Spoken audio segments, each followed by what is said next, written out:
et jeter un œil sur la course moto. Et le retour au premier plan de Yamaha, sa marque de cœur. Après 118 km, la Peugeot déroule, deuxième temps avec 1 minute 30 seulement de retard.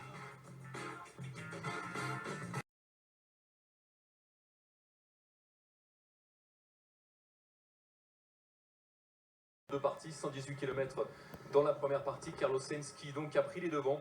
Sainz qui reste sur 5 abandons consécutifs. Pas question de vivre l'humiliation d'un 6e abandon consécutif pour le Madrilène, qui est donc parti peut-être pour remporter sa première victoire d'étape sur ce Dakar. C'est le seul chez Peugeot à ne pas avoir gagné de spécial cette année. Et il compte, je vous le disais, un peu plus d'1 minute 30 d'avance sur Stéphane Peter-Hansel, le leader du classement général, qui déroule tranquillement sur ces pistes boliviennes, sur l'altiplano bolivien.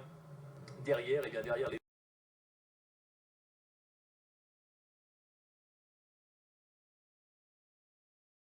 3 minutes 30 sur le vainqueur, le pilote Yamaha va perdre sa place de leader aujourd'hui. Enfin, c'est pas si grave que ça.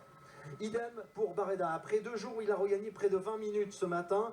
Il ne la sentait pas, cette spéciale piégeuse de plus de 200 km. Donc le Catalan ménage sa Honda et surtout ses espoirs de retour en vie au général. Il lâche 3 minutes au nouveau leader ce soir, mais ce n'est sans doute que partie remise.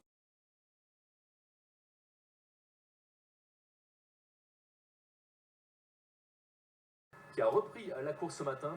Il avait été touché au cou hier, sévèrement touché au cou, mais le Finlandais est dur au mal, on le connaît, et il signe pour l'instant. Coéquipier chez Toyota. Copiloté par Michel Perrin, quadruple vainqueur de l'épreuve, le Hollandais deuxième du général pointe au 5e rang provisoire de l'étape du jour, à 3 minutes seulement. Mieux, beaucoup mieux. Le Buggy Mini laisse entrevoir son potentiel pour son baptême de course. Le Finlandais signe le 4e temps provisoire. De quoi redonner le moral à Sven Quant, le grand patron du team, décimé en première semaine. Du côté des mini-classiques, Orlando Terranova fait figure de rescapé à la 12e place du général. Ça impressionne un peu plus chaque jour.